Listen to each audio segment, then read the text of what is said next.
Just cannot handle the sheer number of humans who live here. Something has to give. And I believe that it's up to us who have lived a good life to make sure that our children will have the opportunity to live good lives too. I have lived a good life. I have lived a good life. I have lived a good life. I have lived a good life.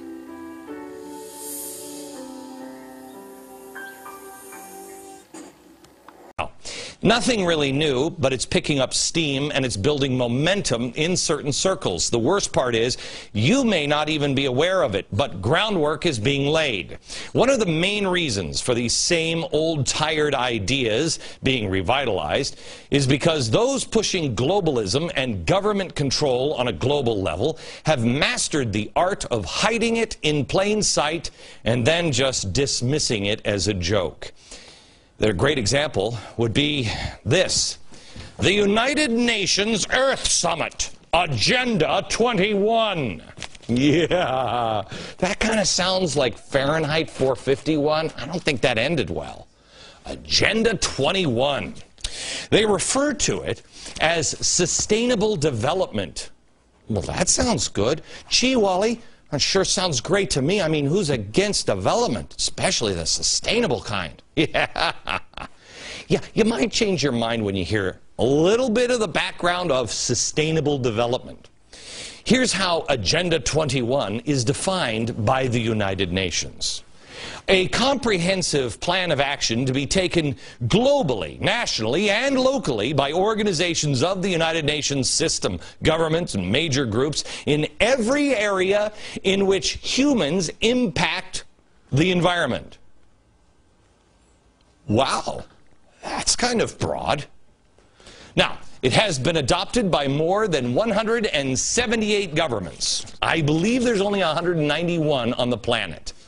The United Nations had their big conference on the environment and development in Rio back in 1992, and that's when everybody jumped on board. But it sounds harmless. It's only Agenda 21. Yeah, go look this one up, because it's not so harmless. And it really, can I tell you something? You have to dig pretty deep into this thing. I mean, because look at all this. It doesn't get spooky until about here. Just section 1. Social and economic dimensions, which talks about the redistribution of wealth, changing consumption patterns, promoting health, I love this one, change population, and sustainable settlement. That's good. Then a little later, when it talks about the redistribution of wealth, which we all love, quote, developed countries and funding agencies should provide specific assistance to developing countries in adopting an enabling approach to the provision of shelter for all. So that's like guaranteed housing. Well, that's going to be great because the government's going to own all of our houses anyway because we're all going broke because of this. Reading through the pages, it becomes clear sustainable development is just a really nice way of saying centralized control over all of human life on planet Earth. That doesn't sound bad. It starts to make more sense when you see who's responsible for all of this. First, Gro Harlem Brundtland. I love her. I don't really know how to say her name because I don't know anybody who names their child with the first name G-R-O, Gro. But here she is, strong like bull.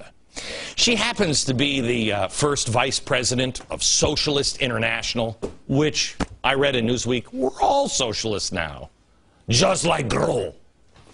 Totally unrelated to her work at the UN is her socialist work, I'm sure. Sure. She's also really close friends with the Clintons. Oh, they get along so great. Where is she? Oh, there she is. Yoo-hoo! Right here. There she is. She's also active in the Clintons' Global Initiative. She's there for the annual meetings. Yeah. She was there when Hillary received a German Media Award in 2005. And here's Hillary wishing her dear friend happy 70th birthday. Watch. Here she is. As a former environment minister, a longtime advocate for sustainable development, and most recently as a United Nations Special Envoy for Climate Change. You helped set the stage for intensive diplomatic and scientific work being done on this issue today. Yada, yada, yada. Okay. Grow wasn't just there. Come on, she's being modest here. Grow wasn't just there. She coined the term sustainable development in a 1987 missive entitled Our Common Future. That was a piece that laid the groundwork for that's 92 Earth Summit, which, by the way, the 92 Earth Summit, the conference, you know who else was there? This guy. I love this guy. Love you, Maurice. Thank heaven for little girls. Wrong, Maurice. This is Maurice Strong. You might remember him from Crime, Inc. Remember that? Yeah. He's a globalist. He was formerly of the UN. He was on the board of the Chicago Climate Exchange scam. He also has this crazy idea. He wants to have people, if you want to have a baby, you know how that works, right? Because I'm not going to tell you, but, I mean, it's pretty simple. Okay. He wants to make sure if you want to have a baby, you have to have a license. He also said the only way to save the world at this point is to have the industrial civilization collapse. So what could be nefarious about what's happening with India? What? It's about helping the planet. All right, so that's how Agenda 21 came to be. Strongly reaffirmed at the World Summit on Sustainable Development held in Johannesburg, South Africa in 2002. Why is Glenn Beck talking about Agenda 21? How does this matter to you?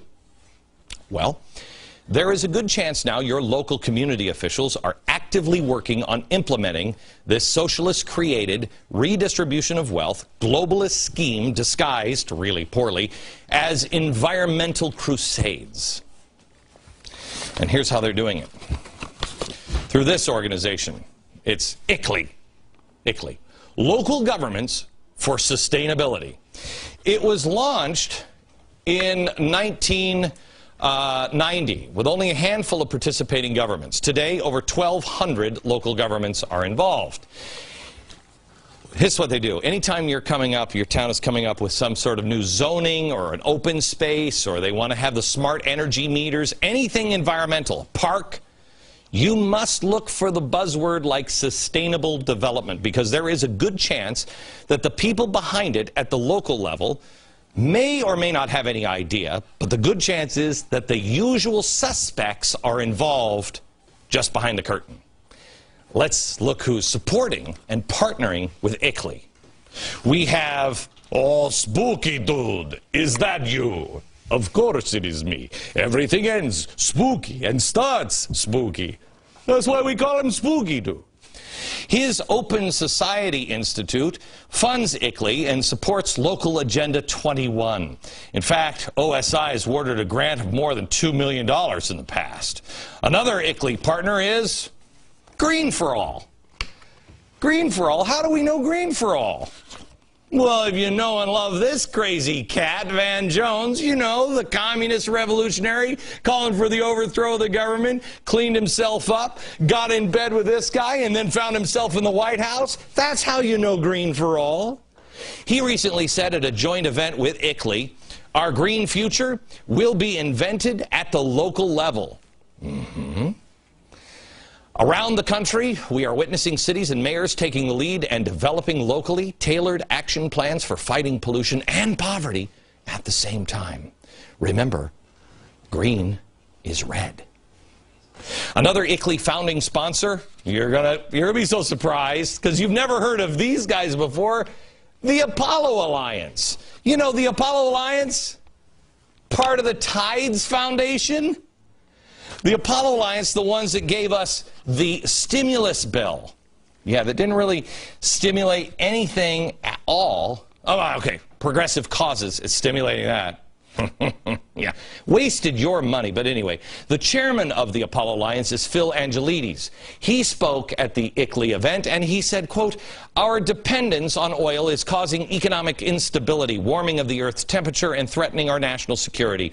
Cities are at the forefront of the movement to forge a new economic strategy that is focused on developing clean energy sources of energy and millions of family-supporting jobs. If any of those family-supporting jobs would have worked, we would have done them, because they tried to do them in Spain. It didn't work. I wish, truly, I wish this was about the globe. It is not." And of course, as we're looking at this board, No Crime Inc., family would really be complete without the Center for American Progress, which he's involved in this one, and this one, and this one. Yeah, there it is. Their partner, too. Quote, "Solving global warming means investing in new infrastructure and building strong communities and creating good jobs. Local governments are leading the nation into shifting to low-carbon economy today in the face of federal inaction." So the feds didn't do it, so that's why they're using the United Nations, and they're using your hapless mayor or city council. Most will have no clue as to what this really is. Those who do will say, "Oh, that's crazy talk."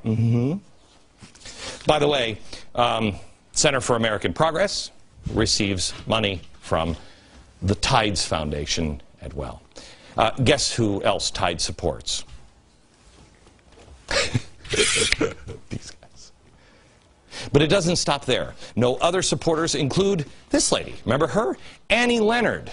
You know, the story of Stuff Lady. Oh, she's great. And she loves capitalism. She loves a republic. She loves our founders. Gang, whenever you start unraveling this, it's like an onion. You just start peeling the layers off, and it's always down to the same seed. It is, always. This is a massive movement, and its real intentions are being masked with environmental issues. The bad news is this structure was set up by those who want to establish a global government system. They've set this structure up years ago. This is why I keep saying to you, you don't have any idea how far behind we really are. But here's the good news. God is not uninvolved in man's freedom. We haven't been looking in his way for a very, very long time. We've screwed our country up. We've screwed up our lives, etc., etc. But he's not uninvolved in man's freedom, because man's freedom is going to be used for his purposes. I have no idea. I don't think it's building bigger houses or casinos, but I don't know what it is. But we have to be free. Man has to be free. The only reason we found out about this is because there are citizens paying attention to what is going on in their own local communities. We have been paying attention to Washington. We must stand guard on our own communities. Some people now have begun questioning and standing up to what on the surface seems like a harmless initiative just to save the environment. But it is not. Be awake. Spread the word. Watch your local community. The answer will be found with the individual. The answers and the solutions will be found in the local communities. But once they put their fangs into our communities, they'll suck all the blood out of it, and we will not be able to survive. Watch out. I told you before, and boy was I hammered for this. I know now why. When I first warned you about a year and a half ago, watch the words social justice. It's like I said last night, Princess Bride. You keep using those words. I do not think it means what you think it means. They don't. Social justice. A lot of people interpret that in, it's what God wants me to do. Yes.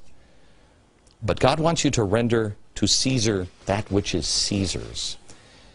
Jesus never said, take the coat off of your back and then give it to the government and have him divide it up and give it to other people. No, that's for us to do. Look for the buzzwords social justice and look for the buzzwords sustainable development. Some people involved may actually have a pure heart and believe in it the way you do. Most do not. Those who want more government controls are never going to come out and say it. They've got to trick you into it. But the more you follow the usual suspects, the more you'll recognize their hallmarks, and the more you can ring the bell and protect your own community.